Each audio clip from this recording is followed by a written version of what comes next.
Hi everyone. Yes, we've got various things on the agenda. We've got to the paper by Hansen, and we've got we had a good talk by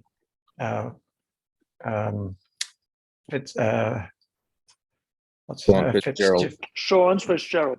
Sean Fitzgerald. My mind is a bit of a fog because I'm recovering from a cold and I occasionally will absent myself for a cough. And there was the AGU meeting last week with 5 days of solid presentations. It wasn't quite solid. I had my mornings off because it was Chicago time, and I tried to attend a lot of them. But I can't remember which I put at the top of the agenda. Can you remember, Robert? Well, we've just got Hugh Hunt joined us, which is nice to see. And so that may present an opportunity to talk about the AGU meeting as well. And John Nissen has provided a running commentary on the events at the American Geophysical Union that he's attended virtually, and it's just very pleasing to see Hugh Hunt join us from the Centre for Climate Repair at Cambridge, who was in the Chicago meeting in person, which is great. So warm welcome, Hugh. Well, I was there in person, but because of snow in England on last weekend, I didn't get there till Monday evening, which was a shame. But never mind. And then they've had an extraordinary dump of snow across the US this week. So are you still in the US, or are you back? No, I'm mercifully back in the UK, but my flight was this morning, so I'm a little bit bleary, I'm afraid. I'm not gonna stick out long in this meeting, I'm afraid. Yeah, anyway, nice to see you. So the other let's see, the other things that we were talking about, it was mainly the AGU, and Rebecca Bishop has provided some suggestions about fundraising, but I think unless other people would like to comment, I'd just be interested to hear a bit more from John Nissen about the AGU meetings, and it would be great if you could, or others could, chime in on that. Thank you.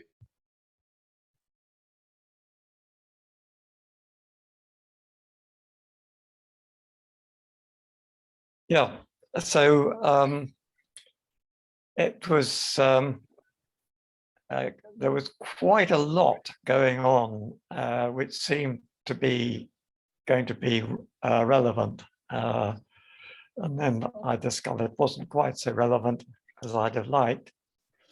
So there was lots of talks on stratospheric aerosol injection. There were lots of talks on marine cloud brightening. So the intervention side was covered. There were lots of talks on things like weather extremes, and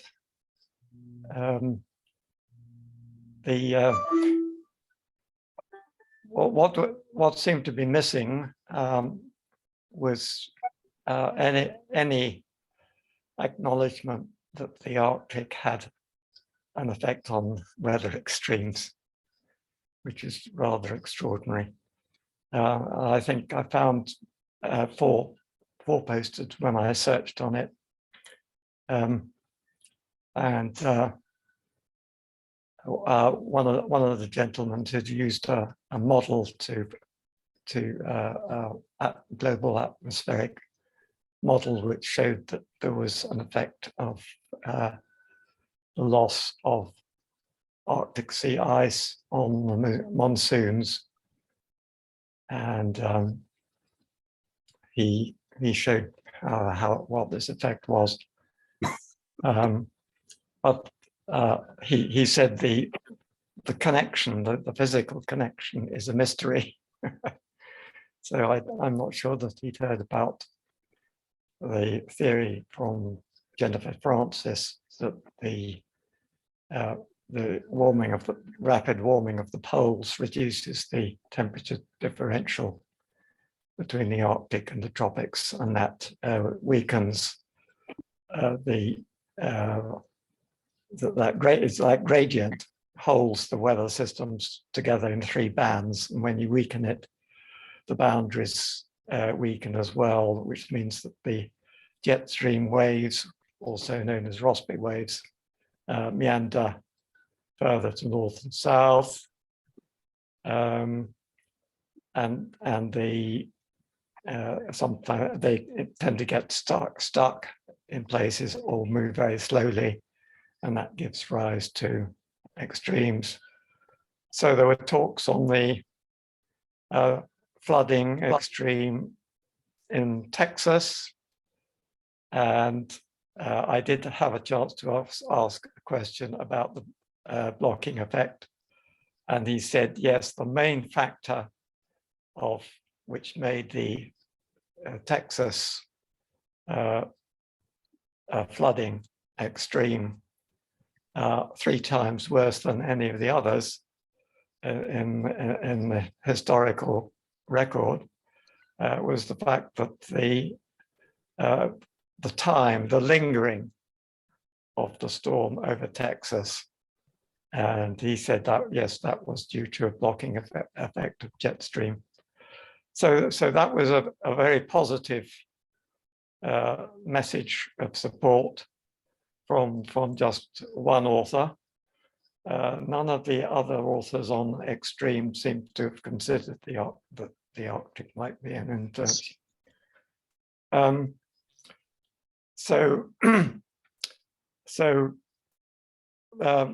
My own talk, I cut out all the other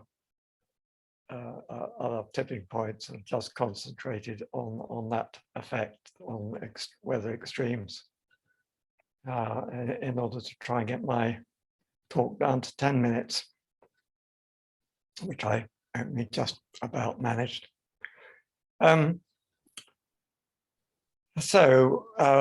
What else? Did you get any feedback from your talk, John? No, because I was the last speaker. I ran out of time, and there was no slot for discussions. Some of the other groups had slots for discussions, but mine didn't. We were kind of full with our speakers, so that was a pity. John, I'd just like to welcome a couple of other people who've joined us. I'm going to take a photograph of you lot. And invite them to introduce themselves. Achim, I don't think we've met before. And if you could introduce yourself, please. Hi, yes, thank you. I recently started joining the Google groups, and I saw links, and I also participated in the last call where Sean was presenting from the Climate Repair Center. I met Sean about 2 years ago, I think, when I started my own startup. I'm active in, I'm trying to do something else, my own science in climate repair, more focusing on cooling, but on water cooling. That's my background, original background. For the last 10 years, I worked in venture capital for IP Group, and I left that job in January to do my own activity, which is very similar to what you're doing, more on the geoengineering scale. My own background is chemical engineering, PhD from Germany, Karlsruhe, Dortmund. I worked for a Fraunhofer Clean Tech Institute, and then also had some work with the Carbon Trust on biofuels. So the climate energy space is my, but water is really my passion, and all the secrets that it still holds, and so that's my playground. And no, I've just always felt over the last 12 months very alone, basically, with those ideas that we need some engineering solutions to tackle the problems that we're facing. And when I found these Google groups, I suddenly found, oh, there are other people actually talking very much the same arguments, bringing up the same arguments that I have in my head. So that's why I'm intrigued. I'm mainly in listening mode, just to catch up what you guys are doing and then see how I can help impact and with my networks. Yeah, also in my past was also worked for McKinsey as a management consultant for a few years. So that's just on top of that. Fantastic. That's a great background. I hope you can stick around. Someone else wanted to speak? I just invite Kevin to introduce himself. I know Kevin, but others might not. Hi guys, Kevin Lister. I've been around on the climate change scene for quite some time. Robert and I go back a good number of years now. I was particularly interested tonight on the agenda with James Hansen's paper coming up for discussion, in as much that we put a paper together to the UN in 2018, where we argued that the safe temperature increase for the planet had to be less than 0.5 degrees Celsius above baseline or below the 1980 temperature. So I was kind of enthused to see James Hansen finally coming around to the same position as well. He's come to that same conclusion from a slightly different angle that we came at. So it's kind of good to see cross-validation of the conclusion. We came at it one way, he came at it the other way, and we both end up in the same place. My background is maths and engineering and business. Thanks very much, Kevin. Now, just getting back to John, I just wanted to check with Hugh if he had any comments that he'd like to share with us from the AGU. Yeah, well, I certainly endorse exactly what John was saying. Lots of talks on marine cloud brightening, stratospheric aerosols, on on weather extremes, on quite a lot on. I went to see quite a few sessions on the state of the Greenland ice shelf, and Peter Wadhams who's just joined us, would certainly be would have been interested to see some of that stuff. I mean, the message is just loud and clear that everything is falling apart. But what I think seems to be missing is one thing that was very noticeable, physically being there in person. There were various protest groups, or not protest groups, so lots of sort of activity going on, discussion groups, and it was all about decarbonizing. I mean, this was just typical. It's actually quite well written, but this is a typical thing, which was, there was a meeting on Thursday afternoon, which was basically to get people to realize that the real problem is that these that it's all to do with money, and it's all to do with corruption, and it's all to do with economic growth and blah blah blah. And yes, the climate is in a mess. And then there are talks on marine cloud brightening, stratospheric aerosols and stuff. But what is missing is a linkage between them. There's nothing that links the two together. And that's the frustrating thing. And when it comes to a call for action, I mean, this thing, I'll see if I can find an online version of it for you. It's actually, I think it's really, really well written, 4 pages long. But it's, when it comes to call for action, there's not a single mention at all, even in passing, of geoengineering, or whatever you might like to call it, of interventions, other than that we've got to stop burning fossil fuels. There's a little passing mention of greenhouse gas removals, but no, that's a distraction. We mustn't be distracted. We've got to stop burning fossil fuel. It's just so frustrating that all these this huge meeting with 20,000 people there, admittedly 3/4 of them not talking about climate stuff at all.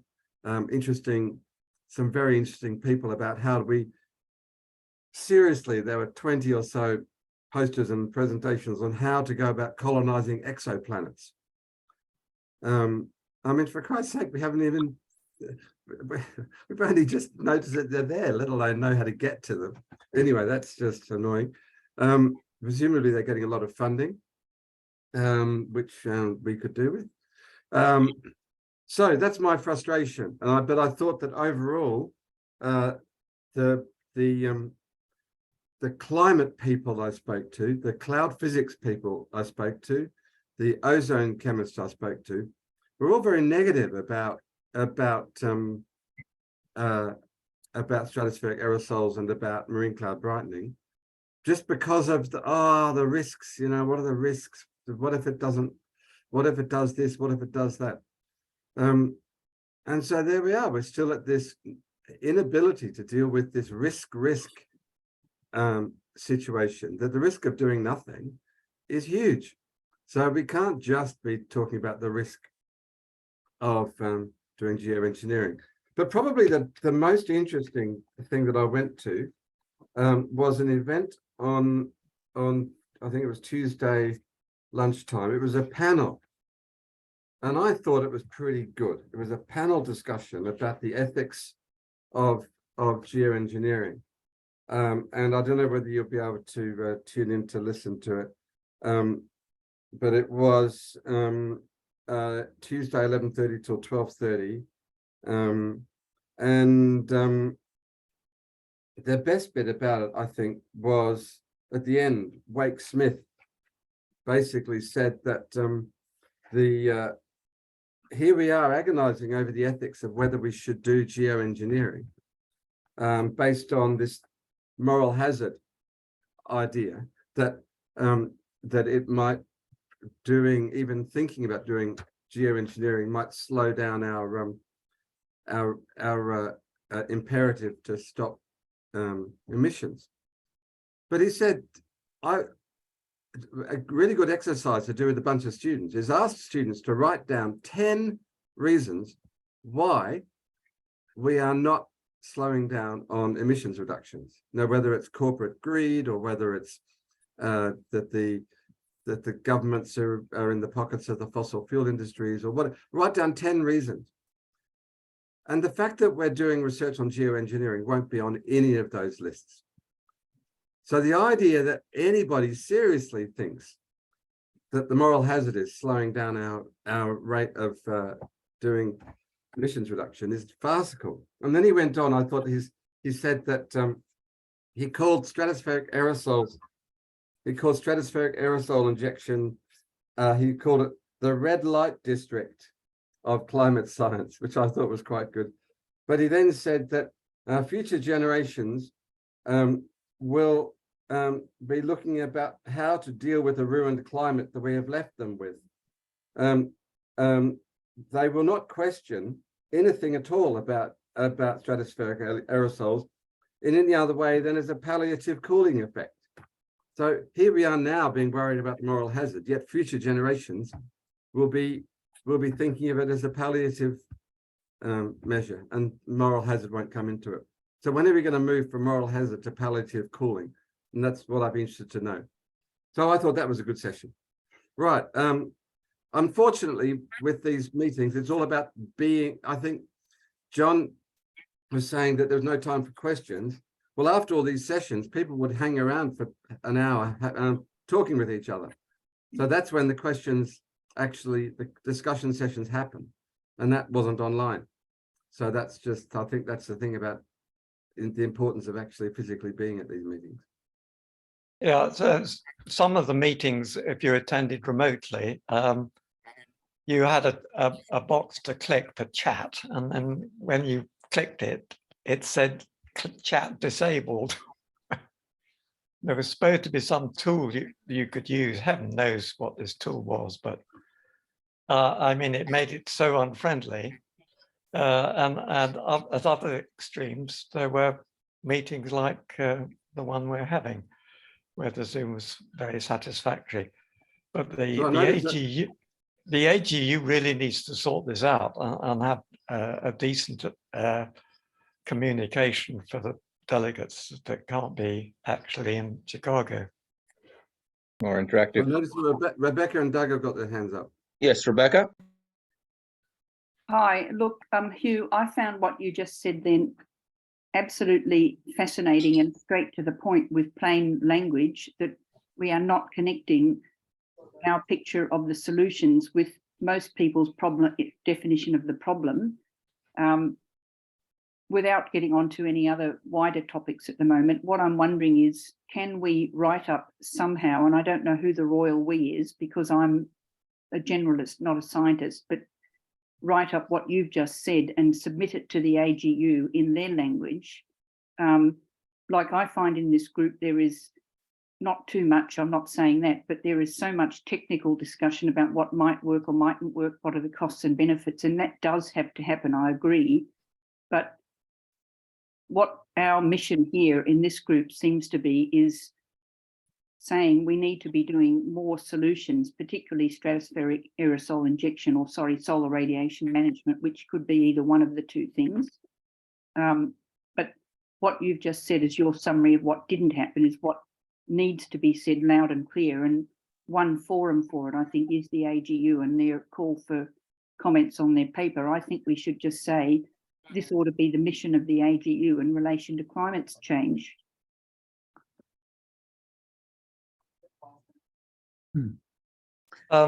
Yeah, that's a very good point, Rebecca, that there has been a kind of position statement made by AGU.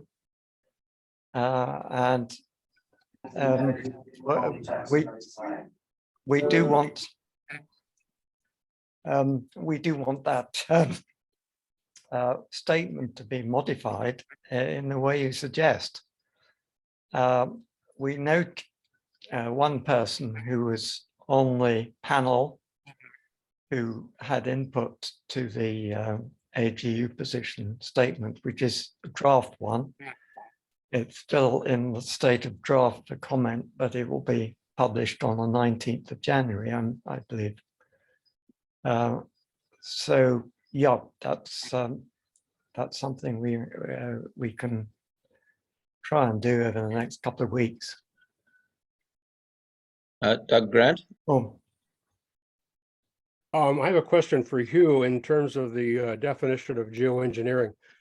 Just so you know, Michael Mann blocked me on Twitter because I challenged his conflating geoengineering with three other terms on a webinar that was talking about solar geoengineering. He never used the word solar, and geoengineering seems to be used in the place of stratospheric aerosol injection. And when I challenged him, it was a conversation between him and Bill McKibben on Twitter, and he blocked me. So the question I have is, if you can see the definition behind me here, this is John Shepard's napkin sketch, and you can see, I don't know, maybe I can't point at it with my cursor, but you can see where it talks about in John Shepard's penmanship, geoengineering under decarbonization, which includes CDR and SRM. And so I read that, and I've done a lot of research in the last couple of weeks on this. Geoengineering is the general term of anything that involves tweaking the climate, from marine cloud brightening, Stephen, to iron salt aerosol, Kevin, or pick your poison. And so the question is to Hugh, how is geoengineering, without any adjectives associated with it, defined? Was it defined as SAI, or how? Well, I mean, that's a very good question, and it's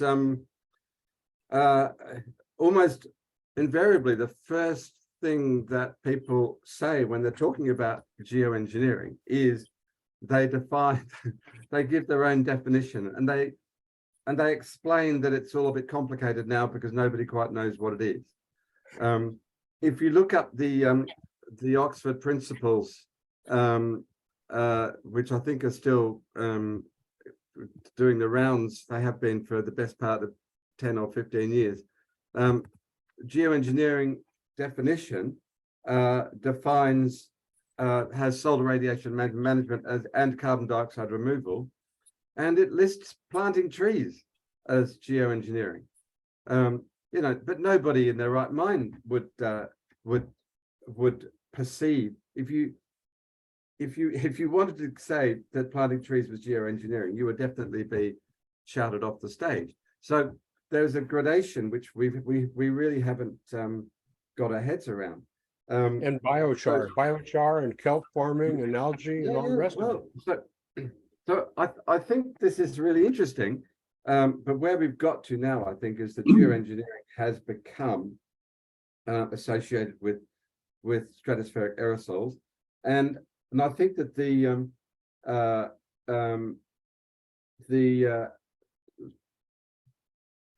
marine cloud brightening is perceived as being a gentler thing, and therefore not geoengineering. I mean, it's really weird. It's really weird.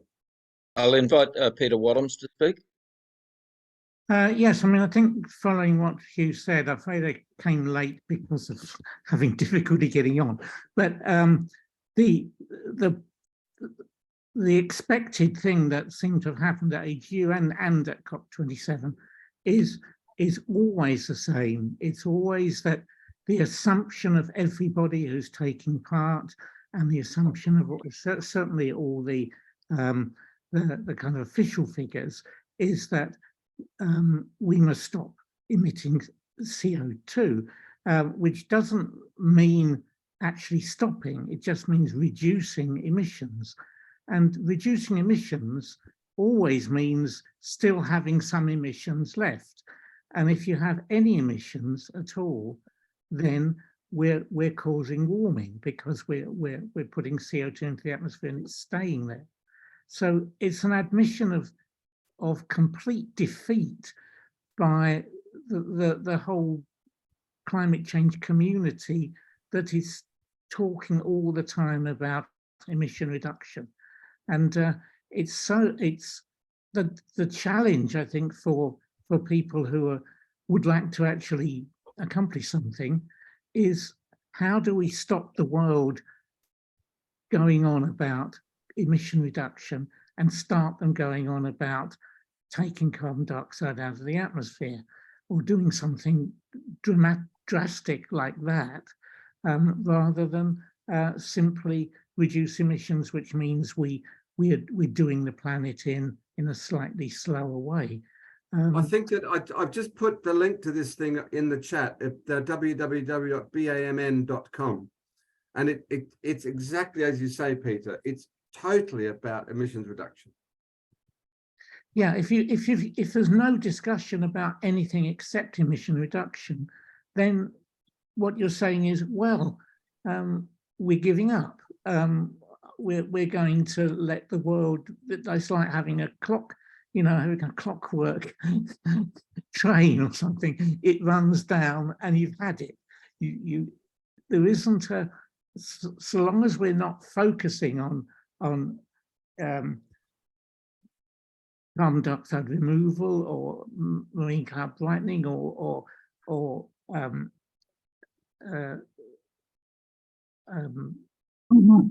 material into the atmosphere, we're not doing anything. We're giving up. And some of our discussion here, Peter, has been around the paradigm shift that's required to see albedo enhancement as actually the only thing that will make any difference to temperature in coming decades, and that's it's very discombobulating for people who've put a lot of energy into cutting emissions as a strategy that they feel that they can make a personal contribution to addressing climate change. But I would say people make a much better contribution by engaging with the bigger questions. Well, one of the things I just like to mention is I saw that this hideous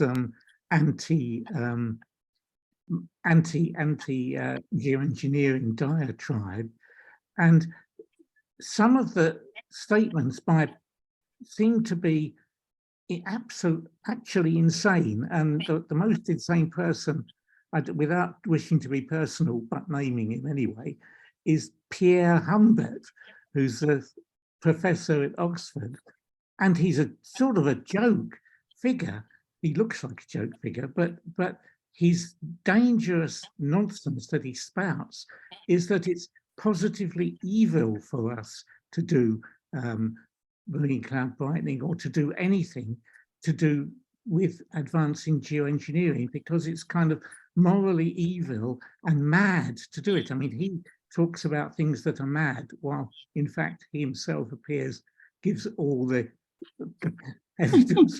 Well, the real moral evil there, Peter, is that if we don't enhance albedo, then we're condemning many species on the planet to extinction, because poleward drift, really geoengineering actually is a significant contributor to protecting and enhancing biodiversity. And that's an element of the conversation that just really hasn't hit the public awareness. Well, we could, I mean, when I think way back when David started to talk about climate change, he was saying, well, what we should be discussing, this is when I went to China with you once, that we have to look at we have to look at how much is it costing to do, or how much is it costing in energy terms to do particular things. I mean, Hugh said, well, you know, it's crazy that the world is depending on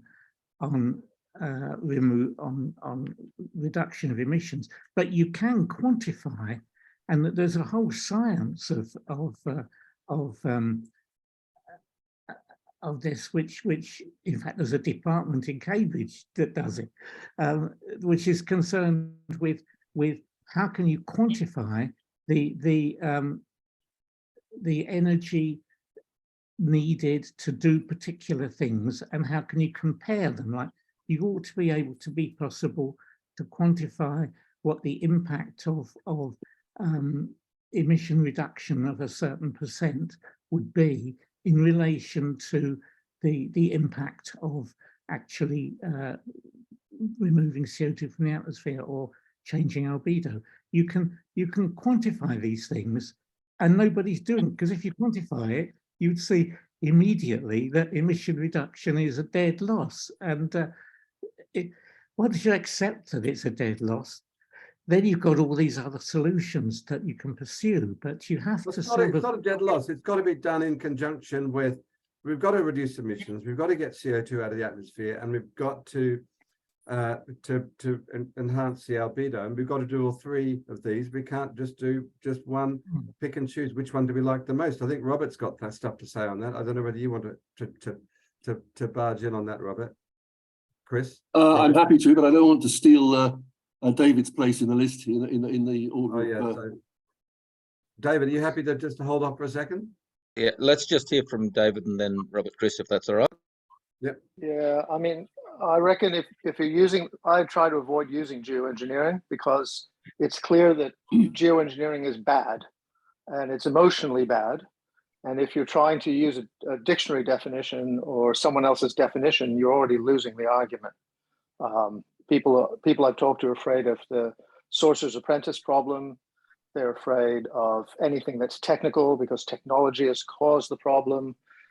There's the moral argument, you know, Georges Monbiot, etc. I think, and most disturbingly, Matthew Johnson at Copenhagen has a paper submitted to Nature, and it was rejected. One of the reviewers said, "This is a geoengineering paper, and there is no place for geoengineering in scientific discussion." All right, so I think we need to use a different word, frame them individually as controllable, scalable projects, however you want to think of it. But I think if you use the word geoengineering, you're losing. That's all I can really, that's all I'll say. Hi, my turn. So first of all, apologies about forcing you to look at my little avatar, but for some reason my camera has suddenly packed up. So it's not that I'm hiding from you, it's just that the technology is winning for the moment. So this discussion is really quite fascinating. It's a topic that I've been involved with for a decade or more. I think this word geoengineering has got a life of its own. And when this whole discourse started back in the sort of mid-noughties, really from the time that Crutzen wrote his paper in 2006, there wasn't the level of debate at that time. And all of these technologies that were perceived to be interventions in the climate system, rather than just things that you would do outside that were directly supposed to change the climate, they were all lumped into this definition of geoengineering. And that's why in the 2009 Royal Society report, you see it's entitled Geoengineering, and it deals as much with solar radiation management as it does with carbon dioxide removal and emissions reductions. So the word, but over the time, this word has got it's got complicated, and we need to move on and recognize that there is much greater awareness of understanding now.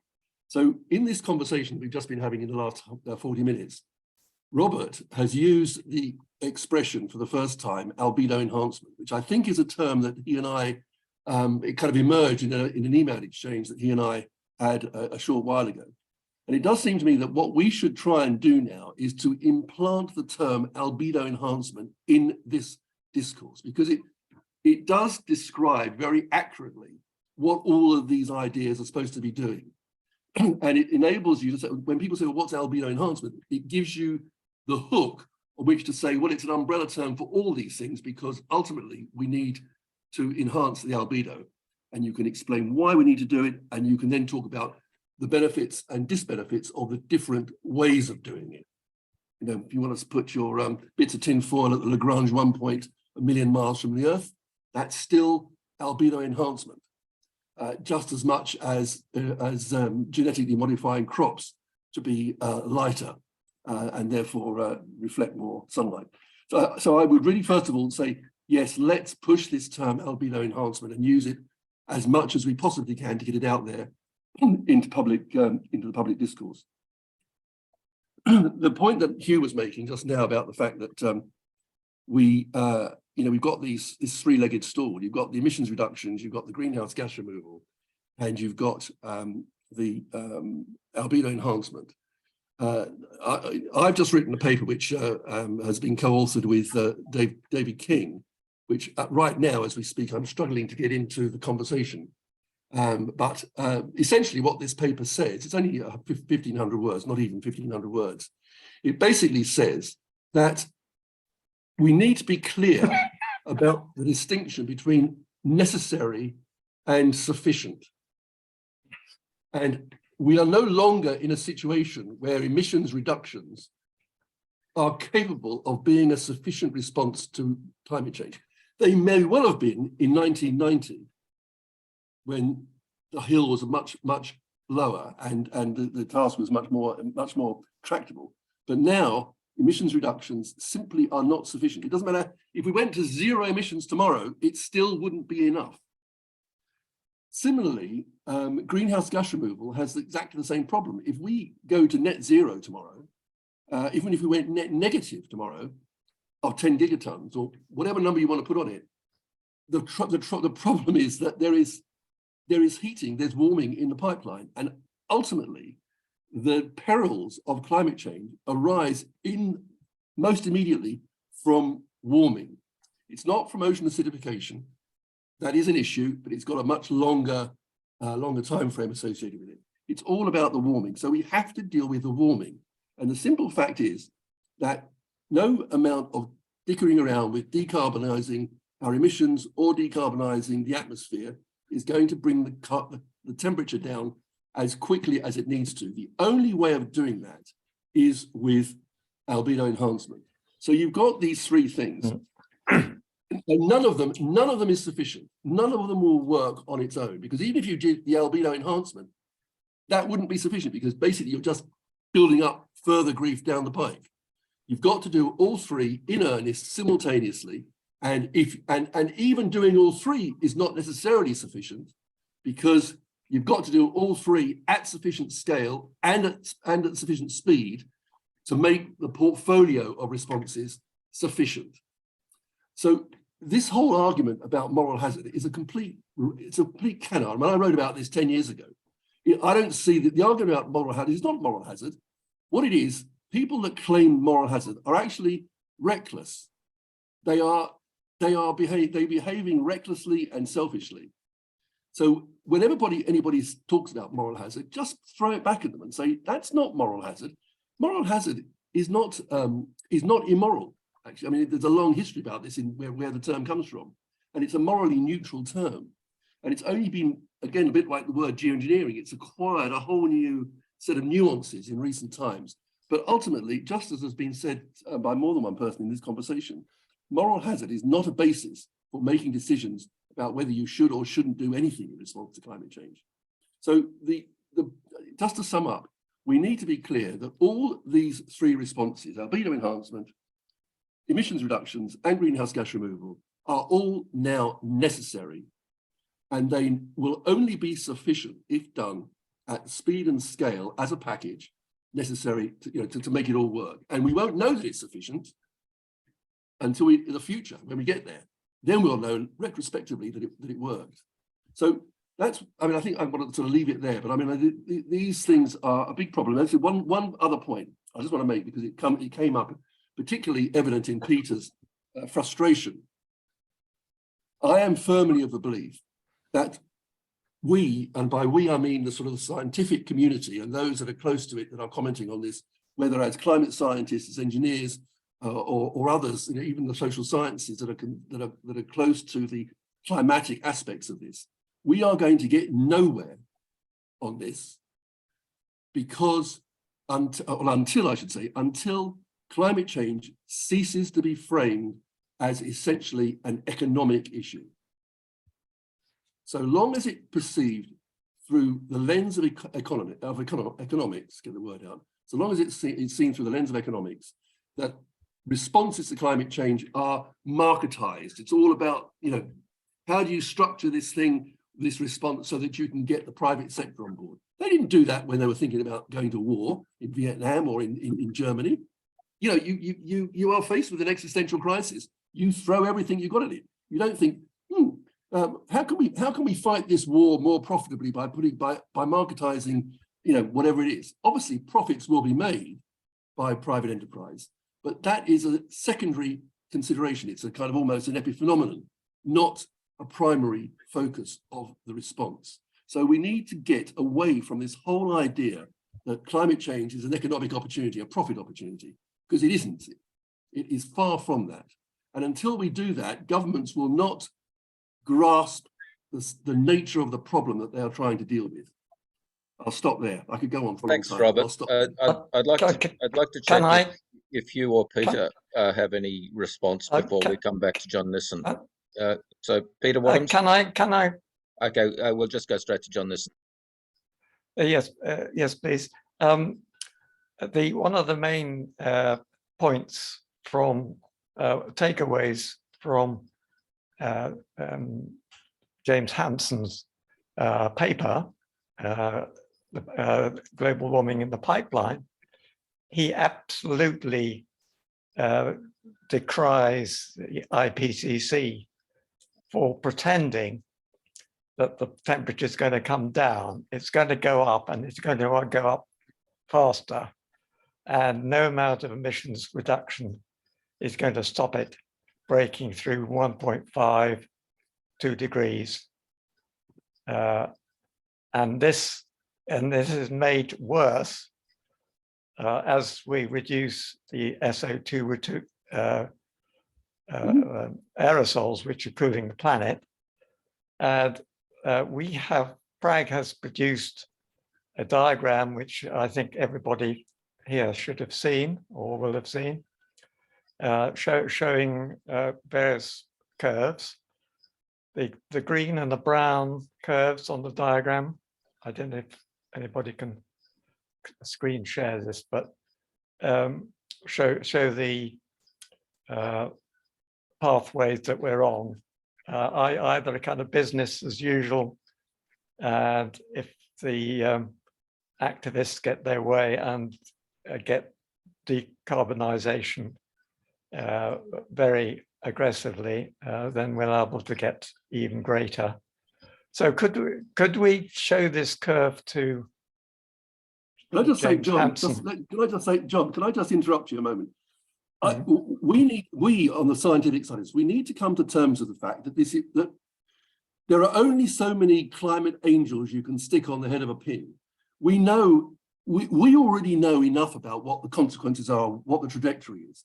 That's not the problem that we're confronted with. The problem that we're confronted with is how do you communicate this to the policymakers, to the decision makers, to the NGOs, to the activists, to get it out there in the real world. We've got, I mean, all this stuff about the IPCC being, you know, driven by economic interests, and we know all that. We know it. The issue is not that we need to keep repeating it to ourselves. The question is, how do we get the rest of the world to understand what we understand? So our fundamental issue now is a communication issue. It's not about the science itself. That job's been done. You guys that are climate scientists and engineers, you've done a brilliant job. Now we've got to get out there and get that message across to the people, and particularly across to the policymakers. Well, the salami approach is to try and find some people on aspects of our side.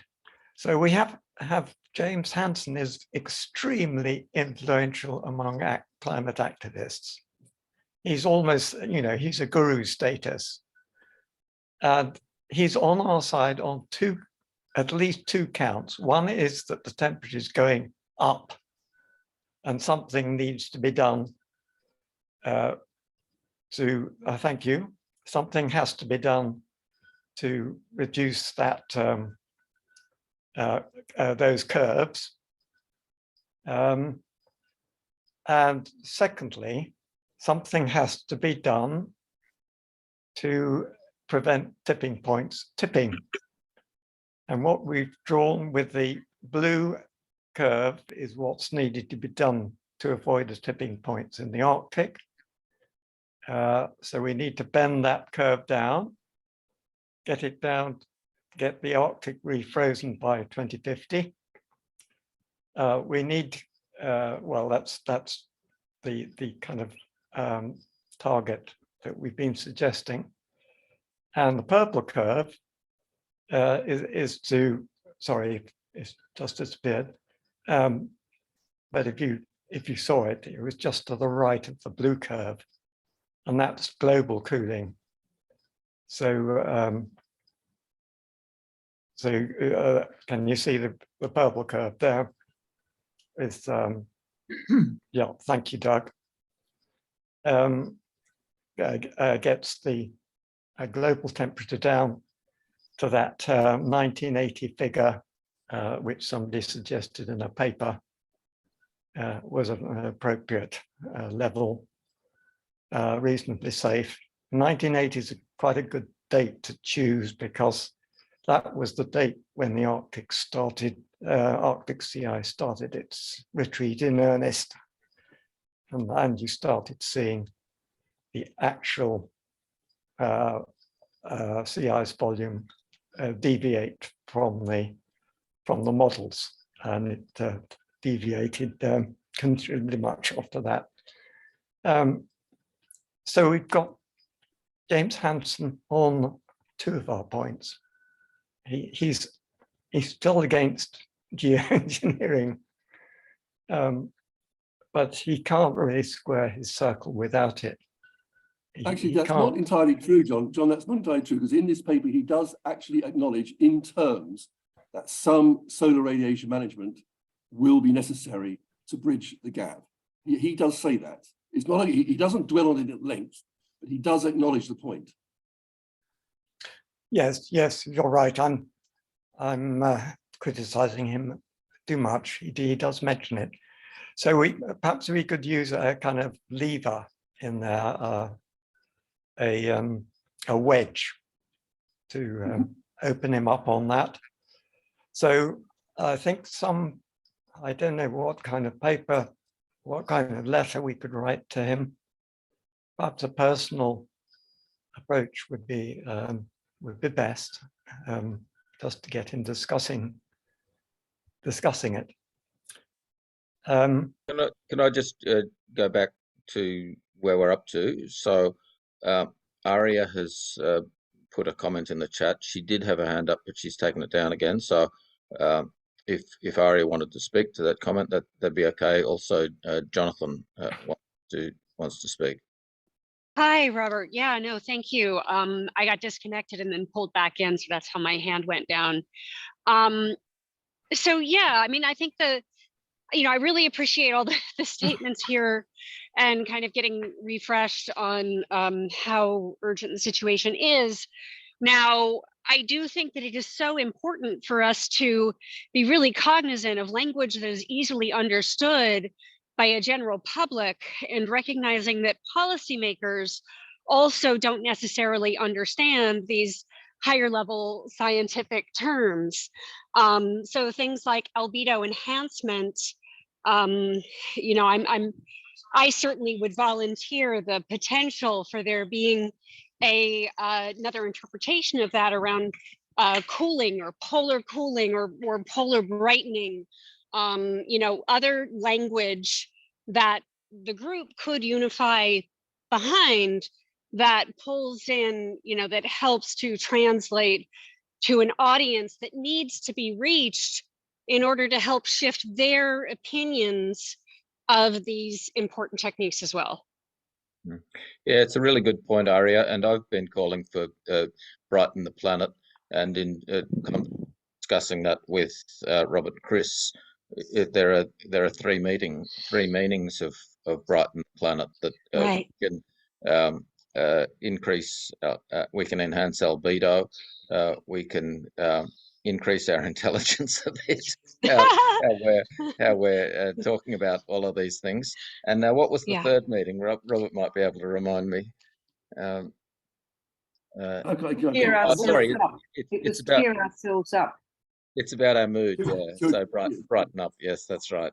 And Thomas Garreau suggested brighten up as a slogan, which is a very good one. So we'll move on to Jonathan Cole. Thank you. Right. Well, everyone should be encouraged to work on, take notes in your phone and work on, clever words that come to mind and that kind of thing. But we should also step back and realize the magnitude of the issue, which is we're creating an entirely new subject. 30 years from now, there will be entire departments of geoengineering, or whatever its name is, in major universities, because we're asking the world to spend trillions of dollars and much of its energy to do this. So we're going from zero, where we don't even know what our name is, to being a major section of education and industry. So aside from just finding interesting wordings, we have to build the entire subject from the ground up. And this is going to involve imagery and analogies. A recent analogy that we've been working on, for instance, is when a goalkeeper in a soccer game stands near his goal, he has a good chance of blocking shots. But if you've ever seen this happen, when a goalkeeper moves away from the goal towards the center of the field during a period of play, a stray shot can be kicked from far away and enter the goal. So keeping the goalkeeper near the goal is similar to the analogy scientifically of how the low clouds, the very low bright white clouds, do an excellent job of keeping the photons, which is like the soccer ball, from coming into the ocean and turning into heat. But the high clouds, the cirrus clouds, do a bad job of it. And such things, such analogies can be used. But anyway, we have a whole field of knowledge to create. And we should get to it. I think we should have a forum where we can pool all the ideas that come across. Thank you. Thanks, Jonathan. Kevin? Can I just mention? Yeah. So I was just getting. I thought it was on mute. So just picking up on your points, John, about should we write a letter to James Hansen? I don't think that's really where the game is at. I think his paper was really good. I spent a lot of time reading through it, and it's an extremely disturbing paper. And what's to me is even more disturbing is how little publicity it's got. I'm just scrolling through various news feeds at the moment, and it's hardly getting any mention at all in like the Times or the Guardian or the BBC or whatever else. And I think really where the argument would be to me is to try and get some kind of statement in a number of media outlets to reiterate quite clearly what he is stating.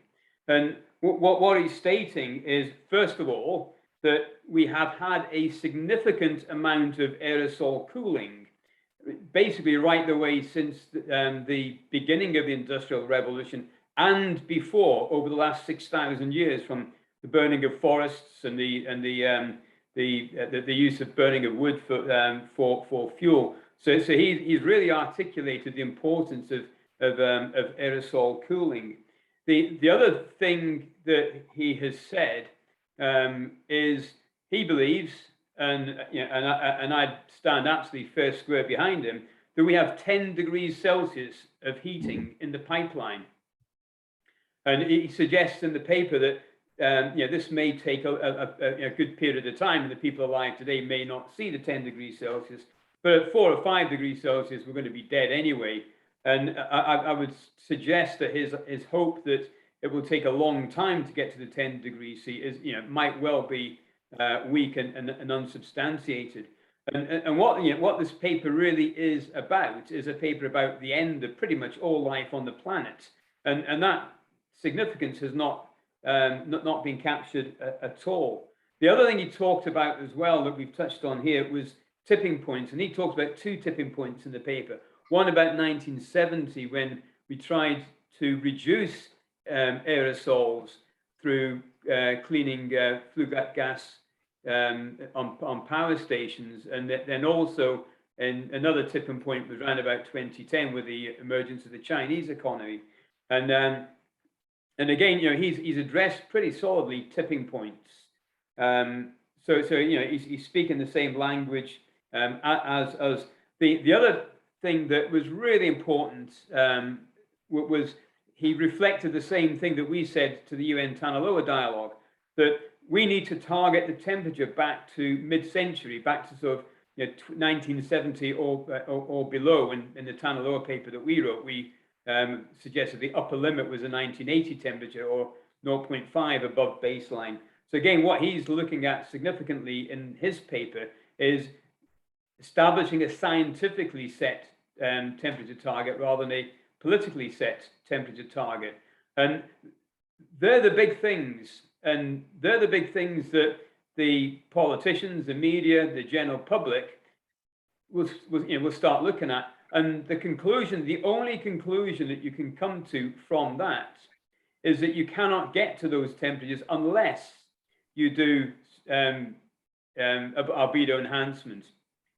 And so the paper really plays to all the objectives that we're trying to get to, but it's not getting the media publicity at this stage. And I think if we want to do anything, I would suggest that that's where we would focus our efforts. The one thing that it did seem to me that the paper missed was the rate with which we can take CO2 out of the atmosphere. And so I was kind of surprised about that, in particular because he made a lot of reference to the paleoclimate records, in particular the Vostok ice core. And you can quite, I believe you can quite accurately interpolate from that the recovery time to bring CO2 down to a safe level using natural processes is somewhere in the order of 250,000 years. So the only option at the moment is albedo enhancement, and that paper I think really makes it. And as I say, I think, where the debate now is to try and get the message of that paper much more widely disseminated than it is at the moment. Thanks, Kevin. Rebecca? You're on mute, Rebecca. Please unmute. Sorry, I was just saying thanks, Kevin, for those comments. I am going to build on what you've just said, and I did also spend time reading and rereading the paper, and I couldn't get all the graphs, but I could, get the gist of it, plus the end of it was very interesting about rich and poor countries. What I'm wondering is, since he's put all that effort into that paper, is there any chance of someone interviewing him or talking to him and getting video clips and starting a media campaign that way, or writing to the Guardian and saying, look at this. But basically, I don't know how old he is, but someone like Hugh, if it's someone very eminent, I mean, everyone who's eminent is very busy, but basically diving into the paper. And it's a great idea. I've just had an idea. What about, do you know Nick Breeze? Does anyone know Nick Breeze? Yeah, climate journalist. Because Nick has interviewed him before, and I'm going to send him an email right now, Rebecca, and suggest that. It's a great idea. That's great, because, for example, the clip that I sent around of the ABC science show, 1 hour, and people mightn't have time to listen to it, but there was one woman, professor of the history of science. She said, we've got to move to green energy. That was her one and only prescription. I'm not knocking her because she was very interesting, but she quoted James Hansen. So he is like a god for good reason. And I think since he's done all this hard work, like, it's absolutely paralysing. Lynn and I are both here because we're paralysed, but Lynn's also a very inquiring mind. She shouldn't put herself down, but or minimise herself. But anyway, that, I think, I agree with what Robert said. It's a communication issue. We have a lot of science to build on. We've invited James Hansen to speak at the Healthy Planet Action Coalition, but he's declined because he's too busy with writing his book. But it may be that an interview with Nick Breeze would be something he would agree to. So if you could follow that up, that would be superb. Robert, Chris? Yeah, I think we're kind of focusing on this communications aspect, excuse me, which does seem to me to be really important. And just one detail first, excuse me. This debate, this terminology, whether we use geoengineering, albedo enhancement or whatever, I don't think we should get hung up about one term, because we need to use, or one generally needs to use different language for different publics, different audiences. So albedo enhancement, I think, is a very useful term when you're communicating with, I don't mean this in any pejorative or any particular sense, but an educated, a knowledgeable, and informed audience.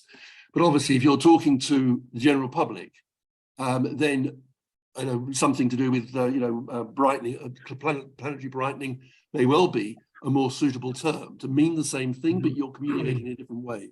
So I don't think we want to get sort of hung up on one term. And this feeds into this thought that where I think that these various groups, and there's, whether it's this group or HPAC and Methane Action and all these other folk, what I think they are lacking, although less so with Methane Action, because they have kind of addressed this, is having a very strong communications thread through what they do. So having on the team people who are PR folk, people with PR expertise that can write copy that will go to different sort of media outlets in a way that they would expect to receive it. And it seems to me that there may well be, maybe the next move that groups like PRAG should be thinking about is how to go about convening a highly qualified and focused comms group with people in it that have both the knowledge and the skills about how to communicate to different publics, but critically also have the networks through which to do that.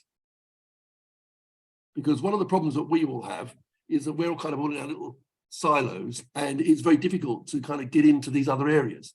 But it does seem to me that now is the time that the science is pretty clear.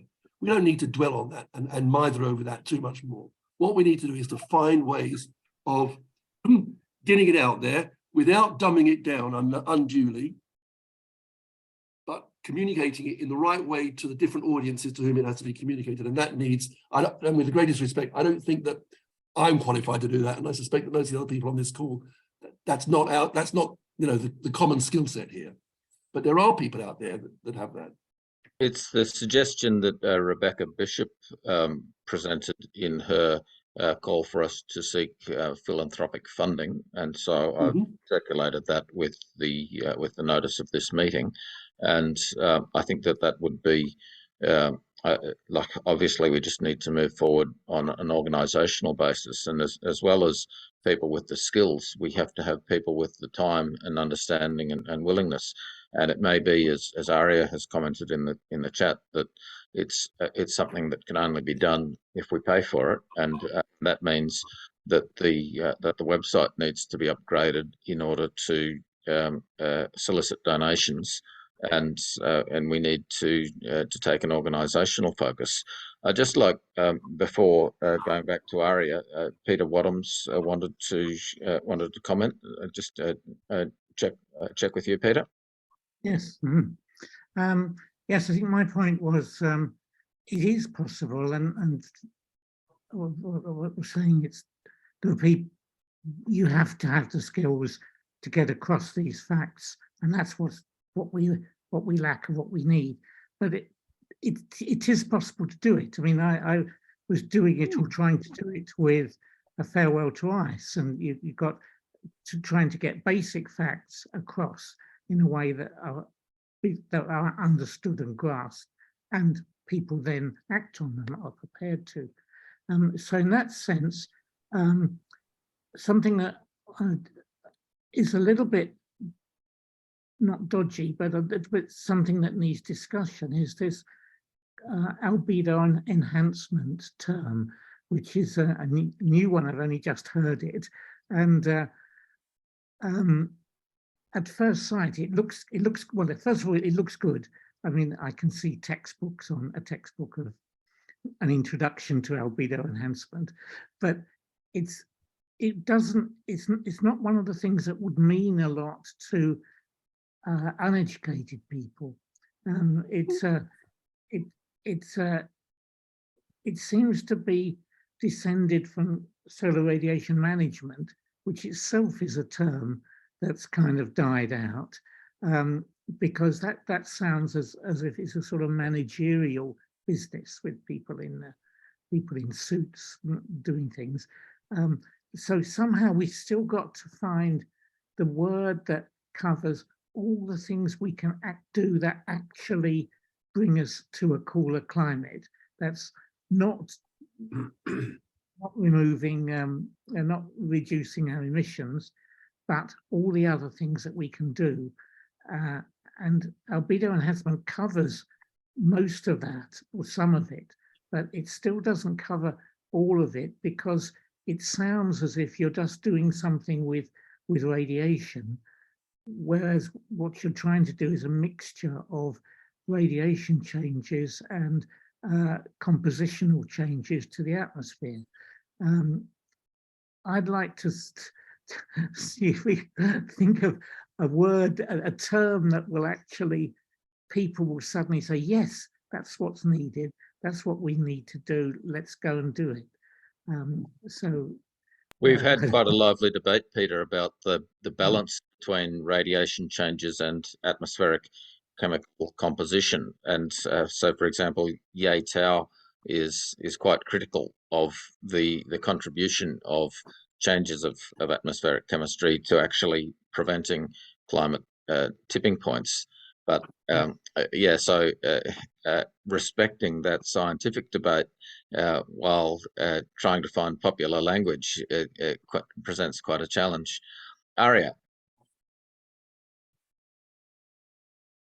Yes, sorry about that. I was putting something in the chat as you were calling for me, and I'm on a walk, so I couldn't easily unmute. So I did post a couple of terms that I think could help get a general public on board. And I am supportive of the concept. Most media agencies, when it comes to framing, the first thing they get behind is branding. And branding has to do with simplifying your message so that it reaches an audience and has that repetition factor, because you hear something once or twice, you don't really know what it is, and you don't really dig into it, or even if you do, you can easily forget. But if you hear something over and over and over again, and you understand the messaging, then it, resonates and it gets into the psyche on a different level. So just to contribute to, if we've got scientific papers that get circulated, then reported on by a mainstream media, those reporters need to be able to use a terminology, readily see that terminology that will translate to their audience. Plus, you've got the political mechanisms where they're not educated, and those politicians really need to be reached as well. But, I had raised my hand initially, also just to, I know several of you on this call know that I am involved in media in different aspects, and have long been wanting to figure out how to amplify my contribution to this. And I've got a few works in progress to that respect, to a wider audience, my TV series and a short film I'm also working on. But I am also working or in talks with someone who has connections to some larger media outlets than I do. But all of that to get to another point, which is that I have been wanting to pivot and create some very short pieces of content that could help educate on a wide range of environmental and climate issues. So I would be happy to, I know Doug and I have had continuing conversations around messaging and outreach, but I do want to carry this message forward as I'm developing additional content. So I can run some things by you guys when I'm at more of a finalizing stage and it comes to framing too, or share the content as it gets created. But just to let people know, that is something I've been working on in various capacities. Thanks, Aria. I'm thinking Sure. that what we need is a communications forum where we just talk about the communications issues and just accept the science read. And I'd certainly be happy to participate in that. And Hugh had his hand up. Oh yeah, I just wanted to say, look, I think that it's absolutely right, Aria. Our branding has got to be right. But if you look at some of the things that branding where it hasn't worked, I mean, we talk about climate change, and of course people say, oh, it's changing all the time, what's the problem? Or global warming, hey, look, it's getting cooler here, what's this global warming shit? So we can have names, but if someone wants to pick holes in them, they will. No one picks holes on the idea that everybody spends all of their time on a computer, but it's called a computer, but it's not really a computer, is it? Is that what we use it for? Yeah, we use the name, that's fine. So some names are just fine because they're not controversial. We talk about social media, but maybe it's more like anti-social media, but it's a name and everybody knows what it is. So I suspect that if we come up with a name, whatever the name it is, there's such a big body that's going to shoot down whatever name we choose. I think certainly geoengineering is not a good name. We've got to find something else. I do like albedo enhancement, but I take exactly what you said before. I'm not sure people know the difference between albino sheep, an albino leopard, or an albedo leopard. What's the difference? Or is albino a type of cocktail? Yeah, I would just like to respond to that a bit in terms of the messaging.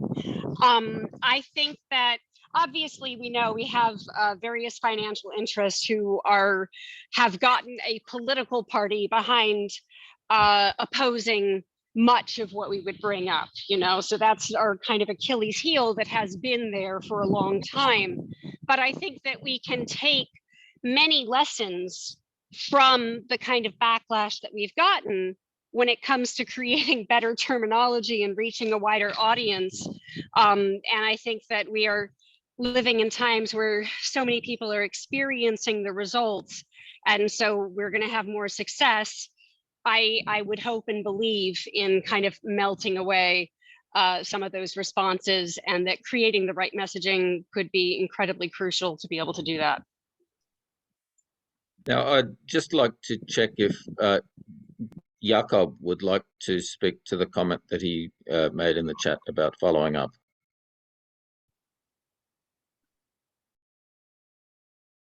No, I didn't get this. No, sorry. Okay, no worries. All right, so we've got 10 minutes to go. There's, as Jonathan Cole mentioned, it's always good to keep an eye on the chat because there's some good additions there. Rebecca. Hi, everyone. I don't want to take much time now, and I circulated a written proposal, which of course isn't going to get anywhere much on the first meeting.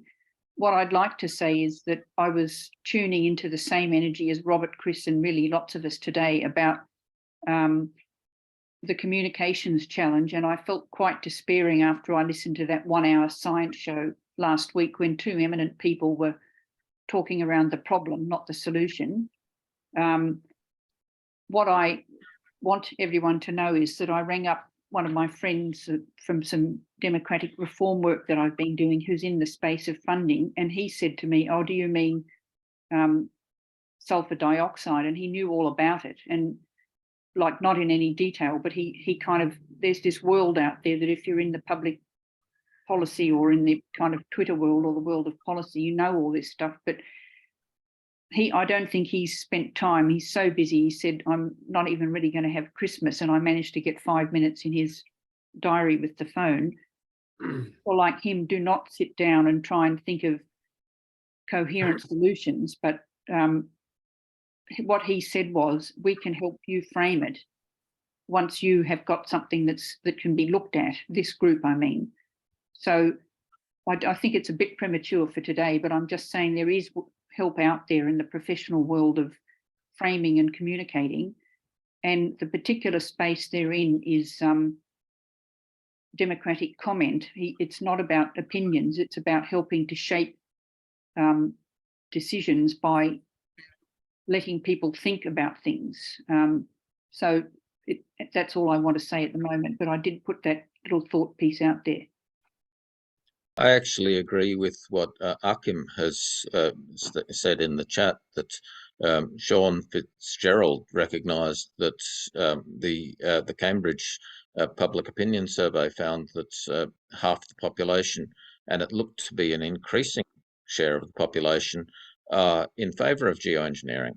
And so the fact that you've got a militant, organised, bullying minority who are advocating against science and against morality to shut down the conversation on geoengineering is simply something that should be confronted. It's not something that I don't take well to being intimidated by people who are full of lies. and delusion and misinformation. So I think challenging that whole narrative that's been allowed to dominate the climate policy conversation is really essential. And so recapturing the language and using the various terms as appropriate for different audiences is perfectly fine. But the idea that we should be intimidated suggests that there's something wrong with what we're saying when there's not. Totally agree. Totally agree. And we could use albedo enhancement within the context of what is geoengineering. Yeah, that's exactly it. And similarly, planetary brightening. It's a like the only thing is that it doesn't quite pick up on the cirrus cloud thinning, which is part of the overall picture. Perhaps a minor part. I don't know what its scope is, but yeah, finding. But I think the thing is to get money and organisation and engagement. And Hugh, I mean, the Cambridge Centre has done such a great job with Sir David King's leadership to put you and Sean and others on the team and really engage with that conversation in the UK. I was so pleased that we were able to hear from Sean. I don't know if people have had a chance to watch the recording, but it was, I think, a really good presentation. I'll pass on that message there, Robert.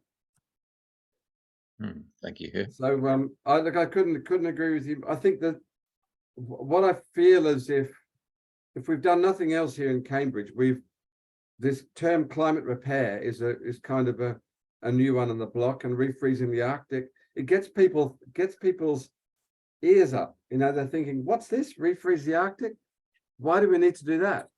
What's this? Climate repair? What's wrong with the climate? I mean, I think once we start having a whole variety of words out there, a whole variety of phrases, I don't think there's going to be one. And I think that's what you're saying, is it? And it's a good thing. Yeah, very much. All right, so we've got 5 minutes to go. I've just got something just to say. I've had an email back from Nick Breeze to say that he spoke to Hansen earlier this year, and Hansen said he would be up for an interview, and he's going to follow it up tomorrow. That's brilliant. Thanks, Hugh. So I'll keep you posted. So thanks to Rebecca on that one. Okay.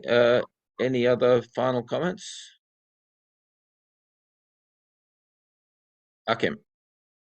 Yeah, hi, thanks. So I'm the new kid on the block here, but can I just understand what's your goal of this group? What are you trying to achieve? Are you trying to increase awareness of this?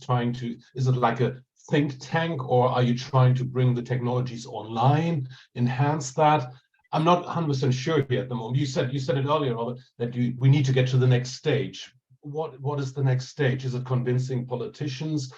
Then I can get my head around it. As I said, for the last 10 years, I've been taking university spin-outs and brought them out and developed them into companies and businesses. So I dealt with academia, and I understand the communication levels there and the gaps, and then also sometimes the commercial gaps on the commercial thinking. That's where we came in. We did this by the way, in Australia. We've got a team as well. My colleague, Mike Molinari, runs that. They're working with all the universities and then looking at patents, new technologies, and then they commercialize them, put money behind them.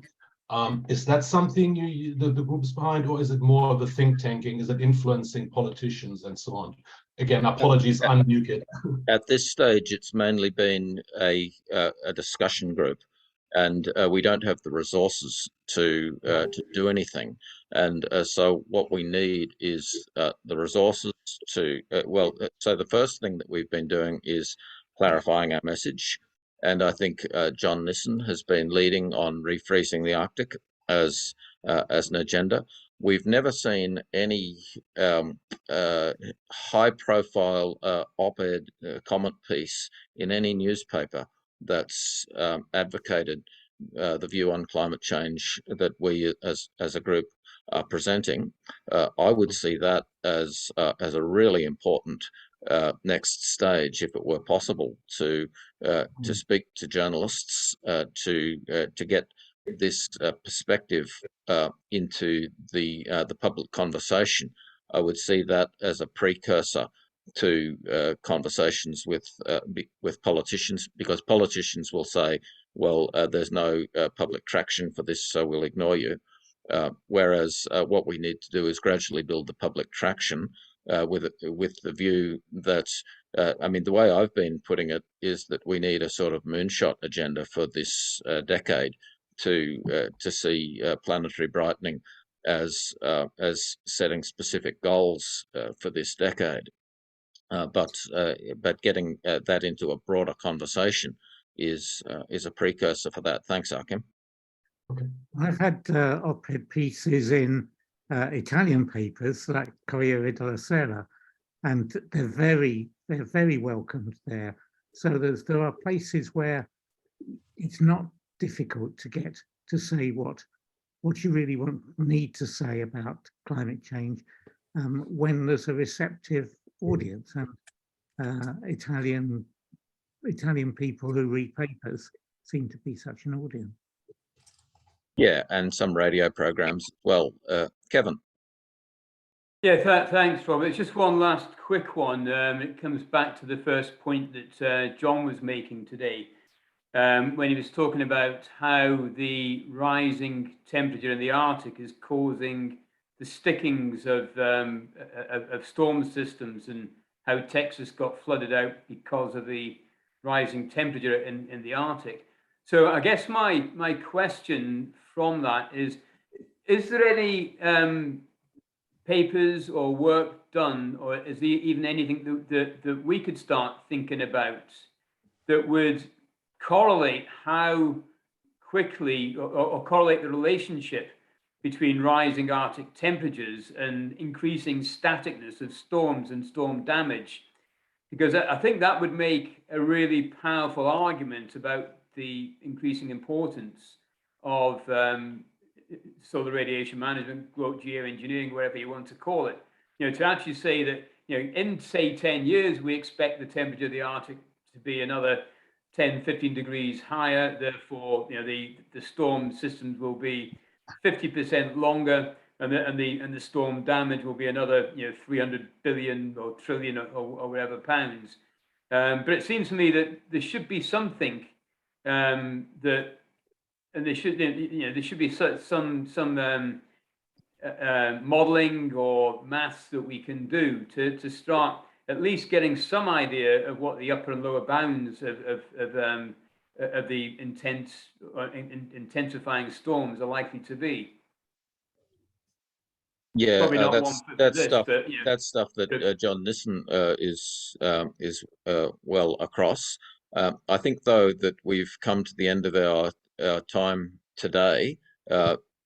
Thank you very much, everyone. A very productive discussion, and we could continue more. I'm thinking that convening a discussion group just on communications might be a useful thing. So if people wish to follow up on that, that would be very welcome, and we'll continue the conversation in the email. As mentioned, if people wish to join our Planetary Restoration Google group, that would be very welcome, and make sure that you hear the conversation within the group. And can I just ask whether our next meeting should be on the 2nd of January, or is that too early for people? Well, I think we'll have a meeting then anyway, and if we only have a few people, then that's fine. Yeah.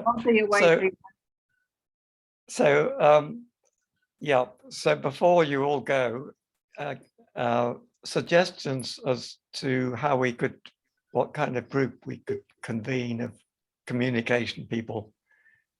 Who should we invite? Any suggestions would be welcome, and we can make a list of them. So just right. Thanks very much, Aria. Look, we'll follow this up by email.